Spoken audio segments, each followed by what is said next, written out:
Don't you know, talking about a revolution sounds like a whisper. Don't you know that talking about a revolution sounds like a whisper? While they're standing in the welfare lines, crying at the doorsteps of those armies of salvation, wasting time in the unemployment lines, sitting around waiting for a promotion. Don't you know that talking about a revolution sounds like a whisper? Don't you know that talking about a revolution sounds like a whisper? Poor people gonna rise up and get their share. Poor people gonna rise up and take what's theirs. Don't you know you better run, run, run, run, run, run, run, run, run, run, run, run. Oh, I said you better run, run, run, run, run, run, run, run, run, run, run, run. 'Cause finally the tables are starting to turn, talking about a revolution. 'Cause finally the tables are starting to turn, talking about a revolution. No, no, talking about a revolution. No, I've been standing in the welfare lines, crying at the doorsteps of those armies of salvation, wasting time in the unemployment lines, sitting around waiting for a promotion. Don't you know that talking about a revolution sounds like a whisper? Don't you know that talking about a revolution sounds like a whisper? And finally the tables are starting to turn, talking about a revolution.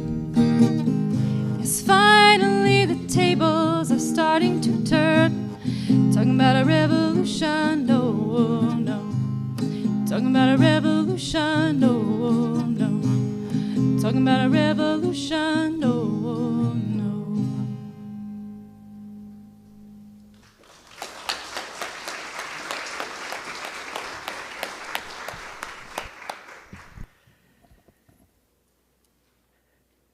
As a movement, we're a movement of revolution.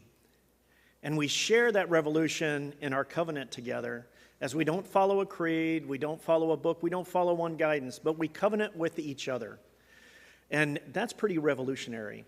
Please join in our statement of revolution by sharing our covenant together. We are a people of faith and hope.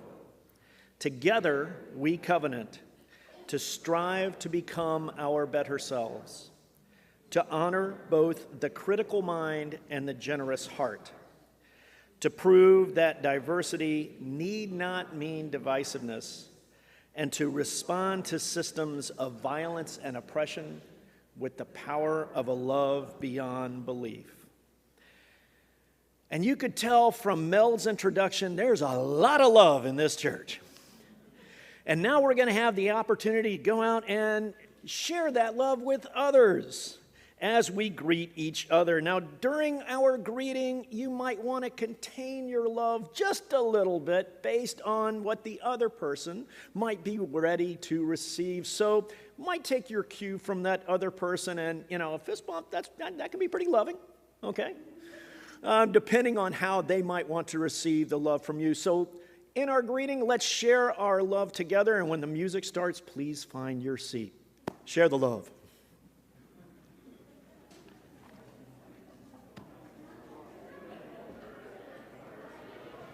Thank you.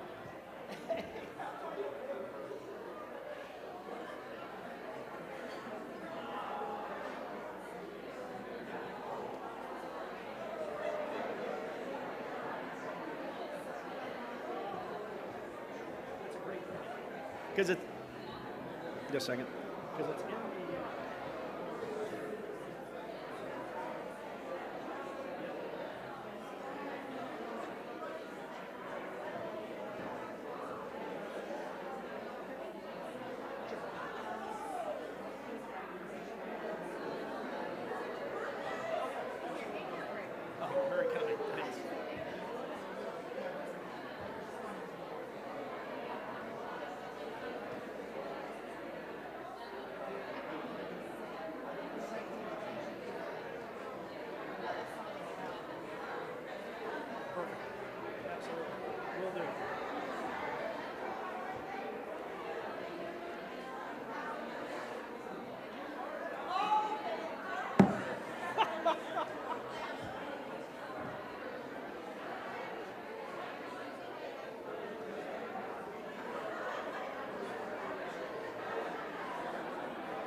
It's hard to stop the love.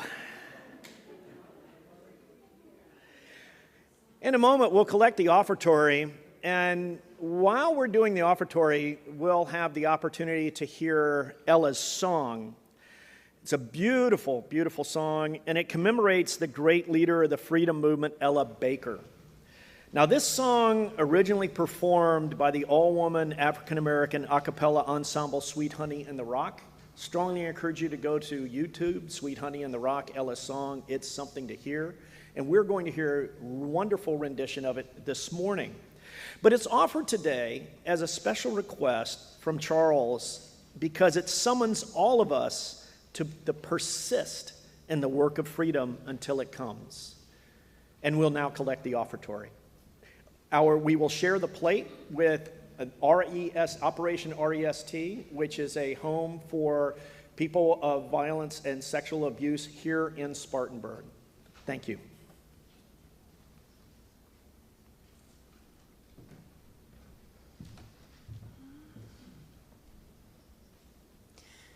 We who believe in freedom cannot rest. We who believe in freedom cannot rest until it comes. We who believe in freedom cannot rest. We who believe in freedom cannot rest until it comes. Until the killing of black men, black mothers' sons, is as important as the killing of white men, white mothers' sons. And we who believe in freedom cannot rest. We who believe in freedom cannot rest until it comes. To me, young people come first. They have the courage where we fail. And if I can but shed some light as they carry us through the gale. The older I get, the better I know that the secret of my going on is when the reins are in the hands of the young who dare to run against the storm. Not needing a clutch for power, not needing the light just to shine on me. I need to be one in a number as we stand against tyranny. We who believe in freedom cannot rest. We who believe in freedom cannot rest until it comes. Struggling myself don't mean a whole lot. I've come to realize that teaching others to stand up and fight is the only way the struggle survives. I'm a woman who speaks in a voice, and I must be heard. At times I can be quite difficult. I'll bow to no man's word. We who believe in freedom cannot rest.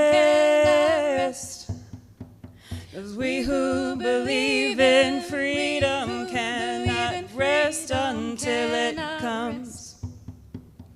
We who believe in freedom cannot rest. We who believe in freedom cannot rest until it comes.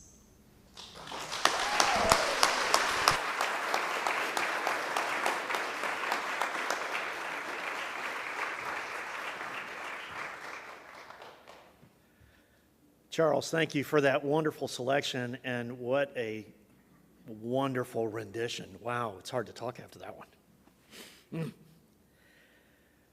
Given that, Please join me in a spirit of silence.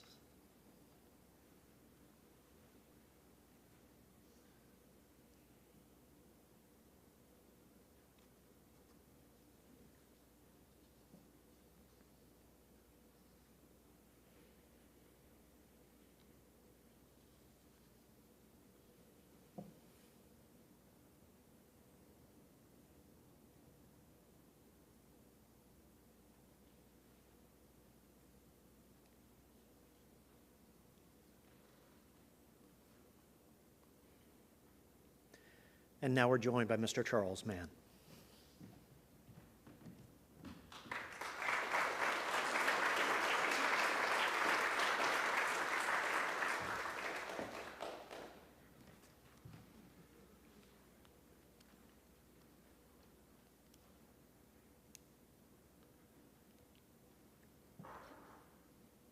Good morning. And good morning, church. Reverend Ann, as I found out earlier I can call you, members of the congregation, and friends. I see many friends here this morning. Thank you for inviting me to speak about my journey and about voting justice.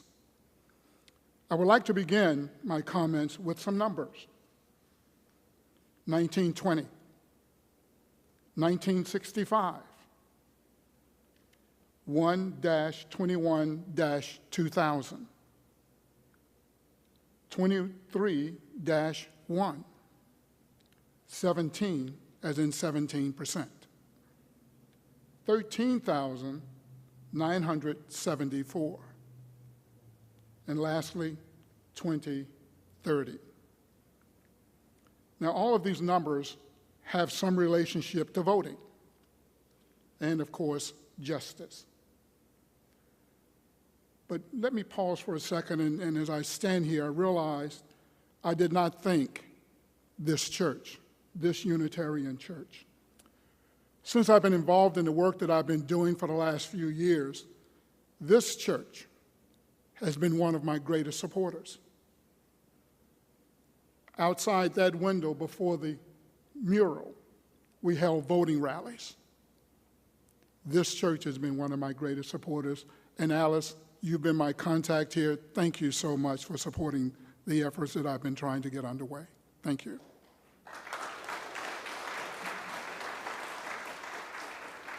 So a little bit about my journey.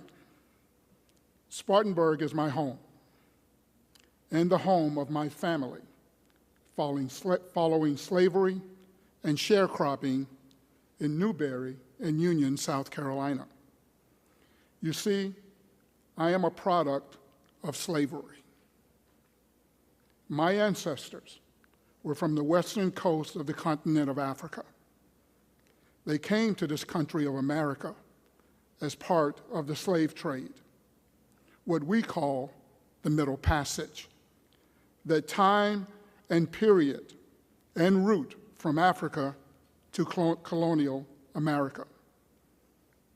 My people more than likely entered this country in chains on the slave auction blocks of Charleston, South Carolina. They ended up in Union on my mother's father's side and in Newberry on my mother's side. And I hope you followed that because I had trouble trying to phrase that. And in conducting my genealogy, I was able to go back to the early 1800s, which is extremely rare for someone who's black. In doing so, I found an 1858 will of Samuel Beatty. He was a plantation owner in Union County. In that 1858 will, he deeded my great-great-great-grandfather to his daughter, Patsy. My great-great-great-grandfather was known as Tom. In our records, he was Thompson. He was deeded, along with other people, to the Patsy Beatty plantation. It took me some time to realize that that this was possibly my great-great-great-grandfather. And as I followed my family tree, I realized he was. And I can't tell you that moment that I felt when I saw somebody in my family that was property. It was astonishing for me. It was emotional for me, and still is. So now, many decades later, my grandmother Mamie and my grandfather William married and found themselves, after slavery, in the cruel cycle of sharecropping in Newberry, South Carolina. As the family story goes, one late night, around 1928, my grandmother and my grandfather loaded up 9 kids and sneaked off the land, escaped the land. It is said that they had a truck. And I said, a truck in the 1920s? And I looked up, and they had trucks back then. They loaded up this truck with what they had and 9 kids, and they pushed the truck from the house to the main road. They did this because they did not want the landowner to know they were leaving. And when they left, they ended up, with the assistance of my Uncle Bud, who also lived in Spartanburg, they ended up at 134 Milster Street. Milster Street is right down the road, right off of South Church Street. I went there and I stood because I wanted to know or feel what it was like. It was emotional,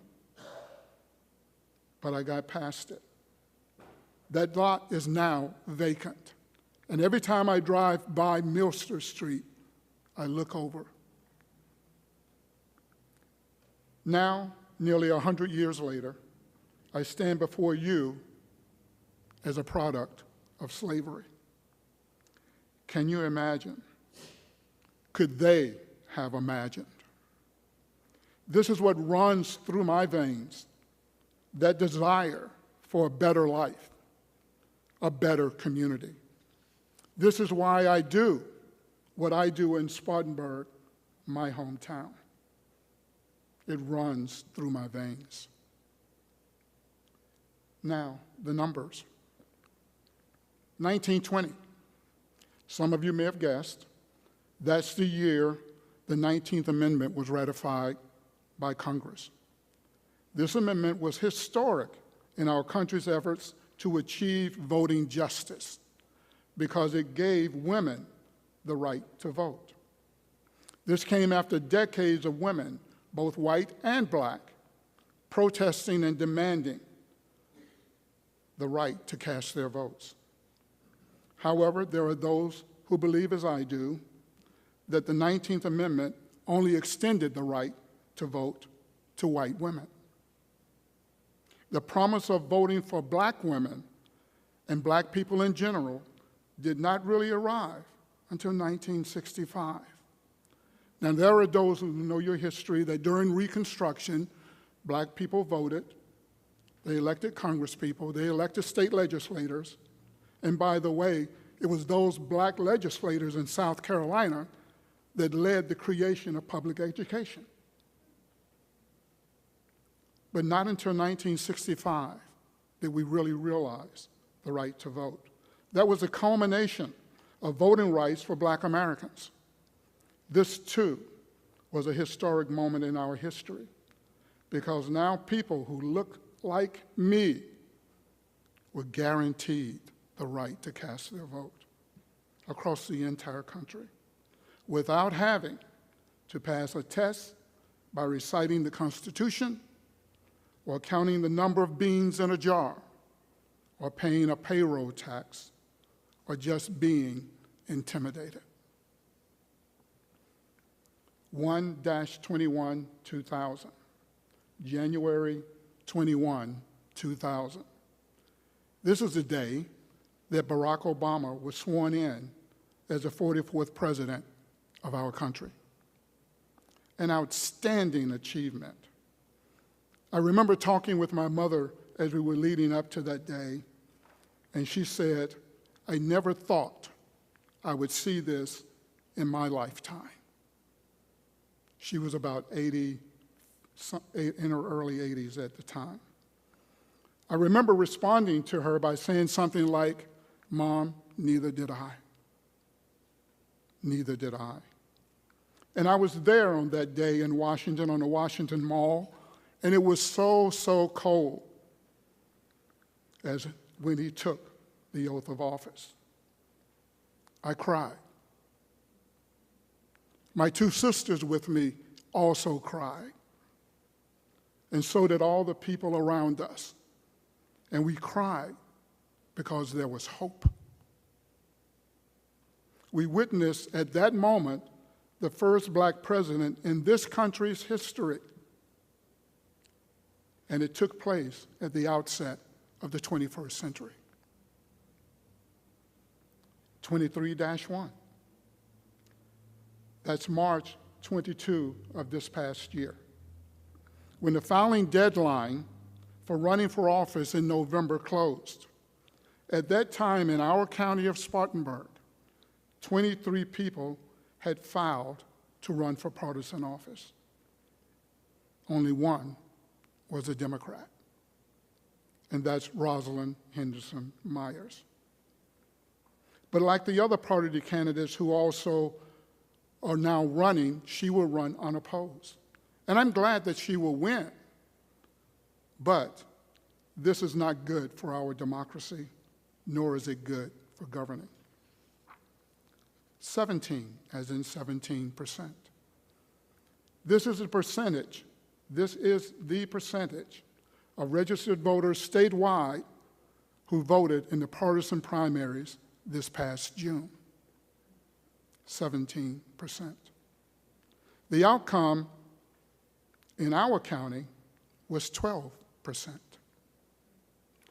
And the outcome of that election in June means that those partisan elections, those people who now appear on the ballot, will run unopposed.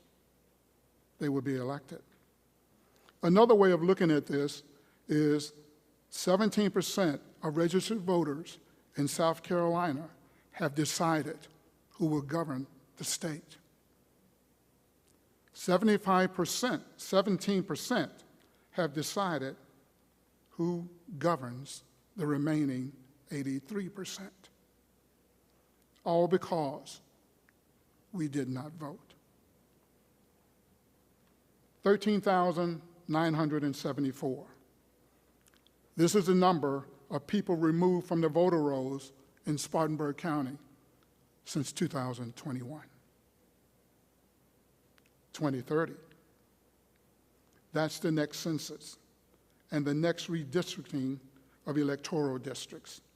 So it is entirely possible that unopposed elections will be our norm until districts are redrawn after 2030.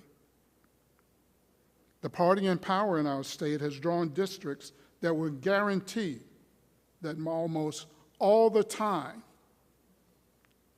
they will win the election. And that includes our county. So when people ask me if the other party will win the U.S. House in November, I say yes, more than likely.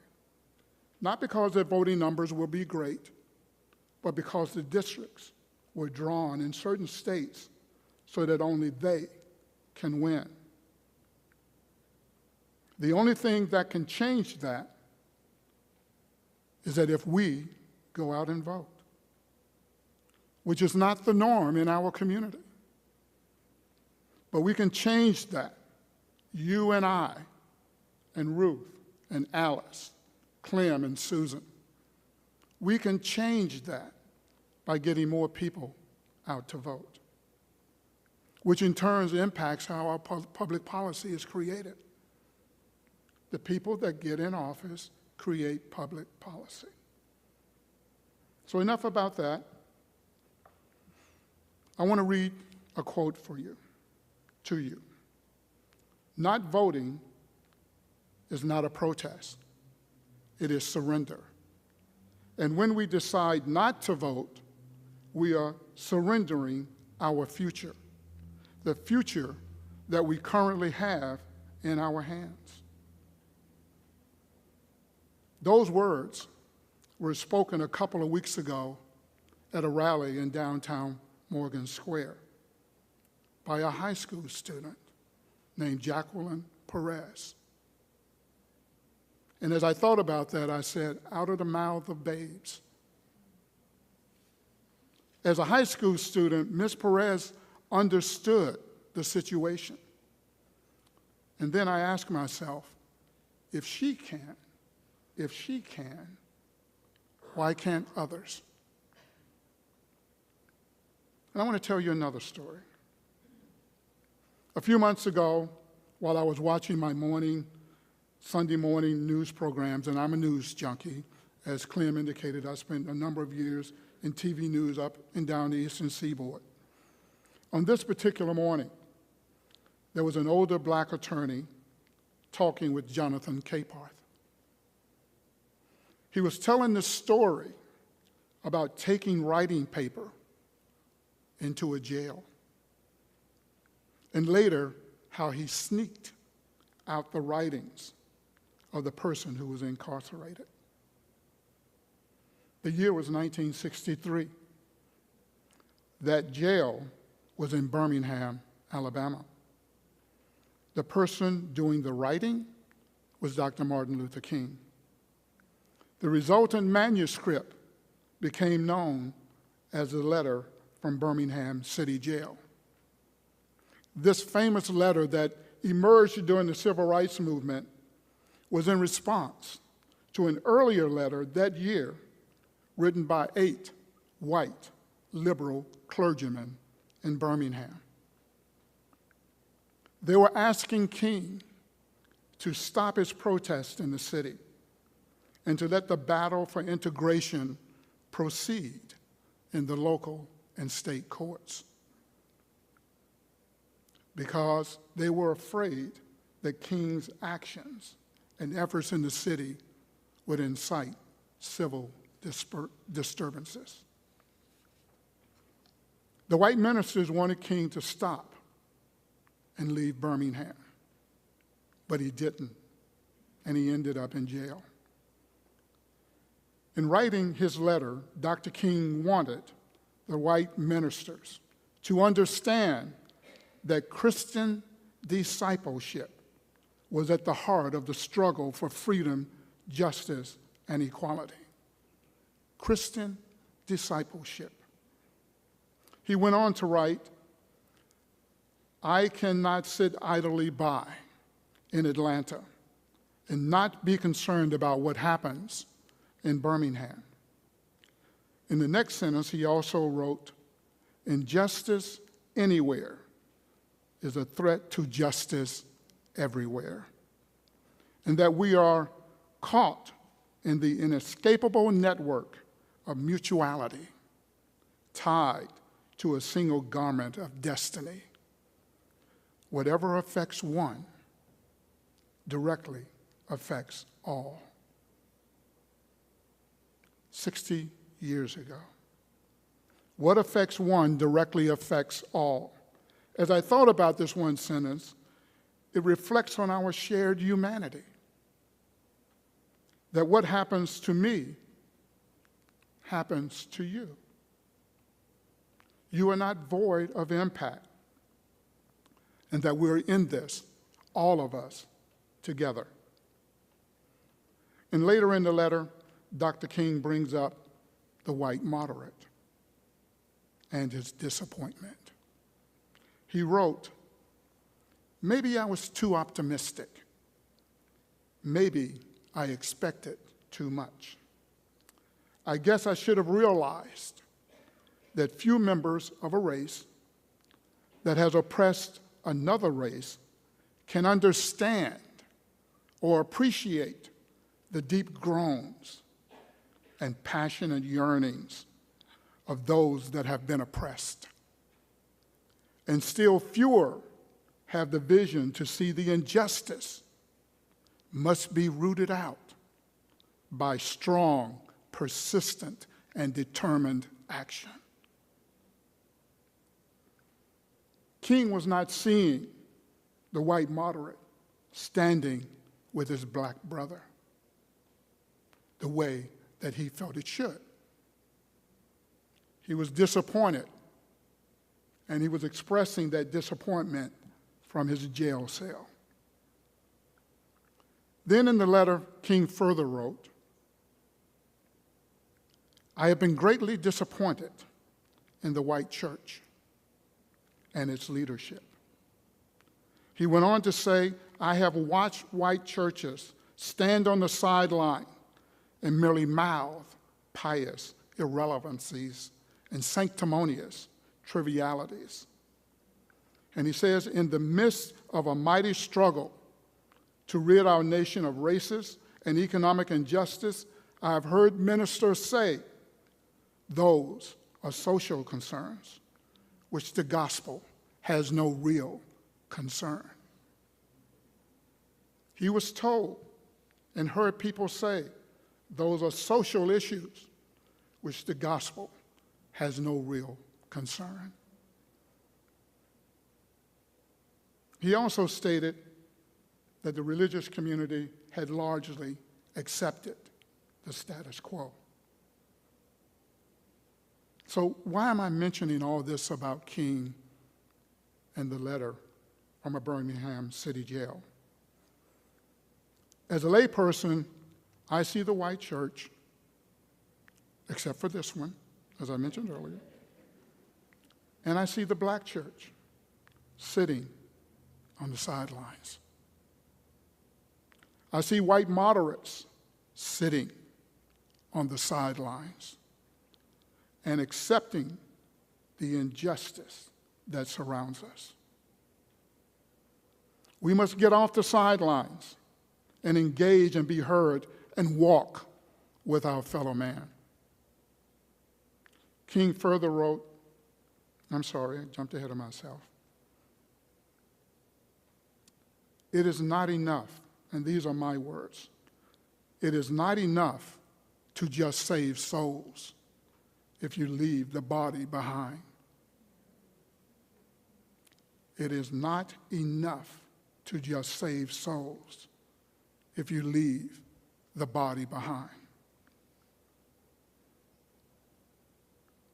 King further wrote, "Is organized religion too inextricably bound to the status quo to save our nation and the world? Are we so tied to the way things are now that we don't want to change them because we're comfortable? We have our homes, we have our salaries, we have food on the table. We're comfortable." Dr. King wrote that nearly 60 years ago. And as I look around my community and our community, I see people sitting on the sidelines. I see the religious community sitting on the sidelines. Yes, some are engaged, like this Unitarian church, but largely they are not. We should be gathering and walking together to address, and if necessary, confront injustice and inequality and the marginalization of our fellow man. Remember that rally I told you about where Miss Perez spoke in downtown Spartanburg? Less than 50 people showed up. Some people would say it's probably close to 50. That cannot continue to be our norm. It cannot. We must stand up because what happens to me happens to you. We are all fighting for our freedoms and rights, whether you and I realize it or not.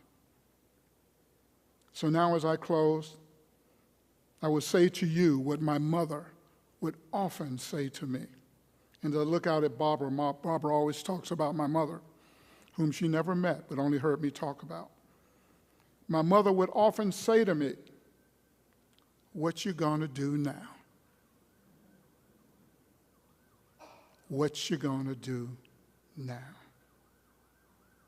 Thank you very much.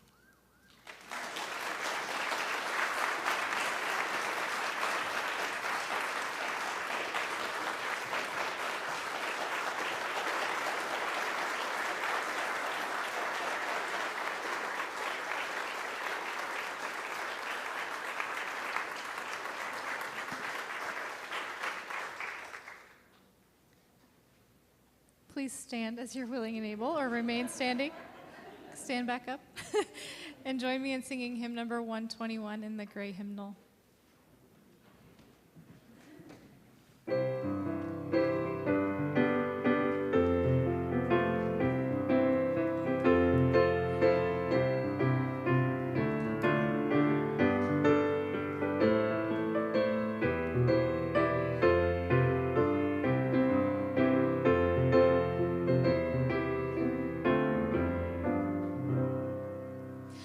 We'll build a land where they build up the broken.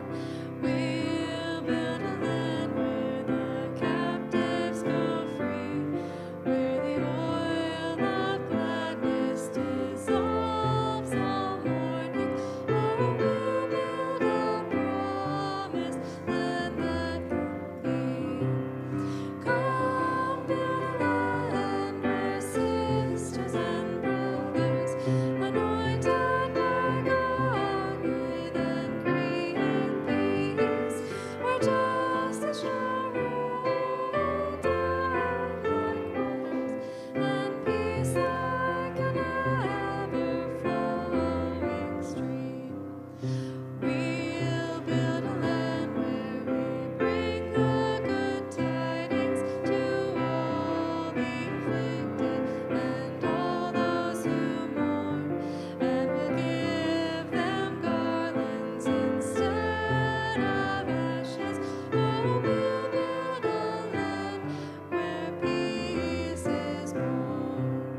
Come build a land where sisters and brothers, anointed by God, may then create peace, where justice shall roll down like waters, and peace like an ever-flowing stream. We'll be land building up ancient cities, raising up devastations from old, restoring ruins of generations. Oh, we'll build a land my people so want. Come build a land where sisters and brothers, anointed by God, may then create peace, where justice shall roll down like waters, and peace like an ever-flowing stream. Come build a land where the mantles of praises resound from spirits once faint and once weak, where like oaks of righteousness stand her people. Oh, come build the land, my people we seek. Come build a land where sisters and brothers, anointed by God, may then create peace, where justice shall roll down like waters, and peace like an ever-flowing stream.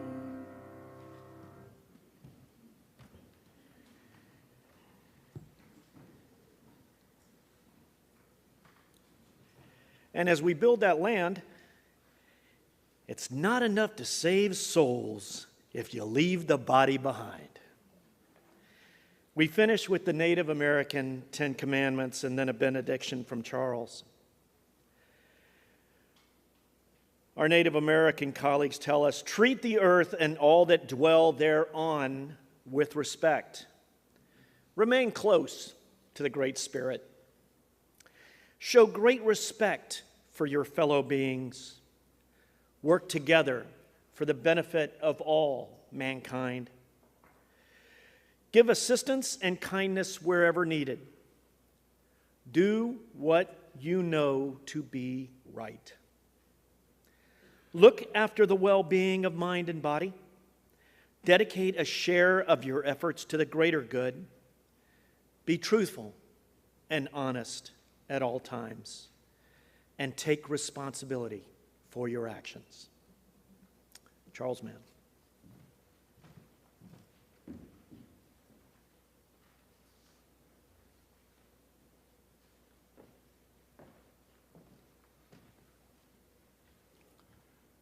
As you leave here today, remember everything we as a people have done to make our world a better place was done when we moved forward.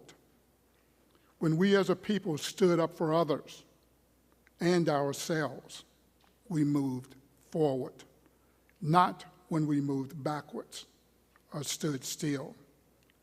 As you leave here today, think about your role in protecting your rights and freedoms and my rights and freedoms.